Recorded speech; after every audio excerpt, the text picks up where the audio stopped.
It's September 24, 1961, and a 19-year-old talent, Dino Zoff, makes his debut in the Udinese starting lineup. Despite showcasing some impressive saves, his team concedes 5 goals to Fiorentina. The beginning of his career wasn't ideal as his team underwent coaching changes twice in the season, and they were relegated to Serie B. In the lower division, Udinese continued to struggle, prompting Zoff to consider a move to a different club. In the summer of 1963, he joined the newly promoted Mantova in Serie A. For Zoff, the 4 years in Mantova were a period of tranquility and maturation. The goalkeeper grew alongside champions on the field and in life, such as Gigi Simoni, Sormani, and Schnellinger, playing 3 seasons in Serie A and 1 in Serie B. He appeared a total of 131 times in the league, conceding only 111 goals. Due to his outstanding performance, interest in him grew so much in 1967 that clubs lined up for him. Zoff eventually chose Napoli and became the second most expensive player of the transfer period.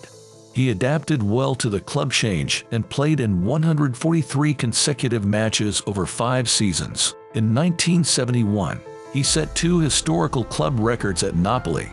He conceded only 18 goals in 30 matches, and he kept a clean sheet in the first 6 rounds of the season. The Napoli period elevated him to the ranks of the elite goalkeepers, to the extent that he guarded for the victorious Italian team at the 9th European Championship, all missing from his career, the ski and the World Cup trophy. In 1972, the then 30-year-old goalkeeper moved to Turin to join the Juventus team. The club, which had rejected him in his childhood, ultimately assigned a crucial role to him in the team's rebuilding. Zoff arrived at a team that had acquired experienced players like Altafini from Napoli, along with Bettega, Cassio, Anastasi, and Capello.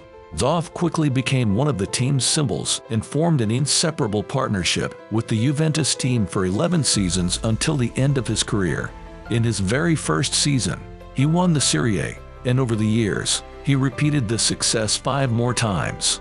Additionally, he celebrated victories in the Italian Cup and the UEFA Cup with Juventus.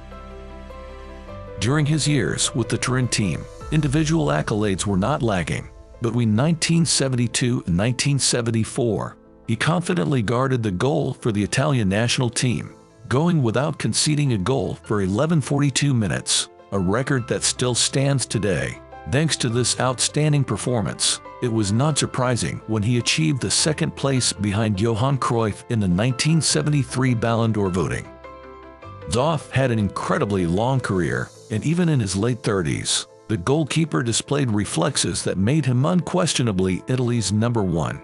However, despite numerous successes, he still hadn't managed to clinch the crowning achievement of his career, the World Cup trophy.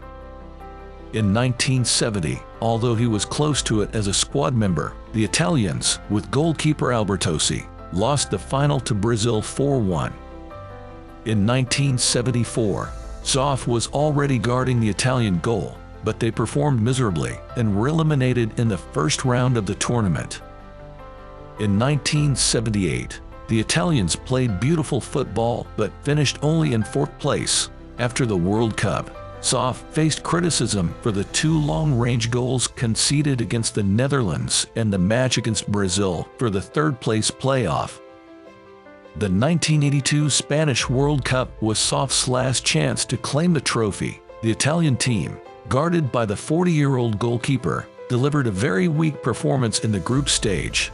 Fortunately, 3 draws were enough for them to advance. Eventually, the team pulled themselves together and achieved the unimaginable in the quarterfinal group. They defeated Argentina and Brazil, partly thanks to Zoff's last-minute saves, and then overcame Poland in the semifinals. On July 11, 1982, with a 3-1 victory over West Germany, Italy won the World Cup for the 3rd time. Zoff was 40 years old at the time and became the oldest player ever to lift the trophy.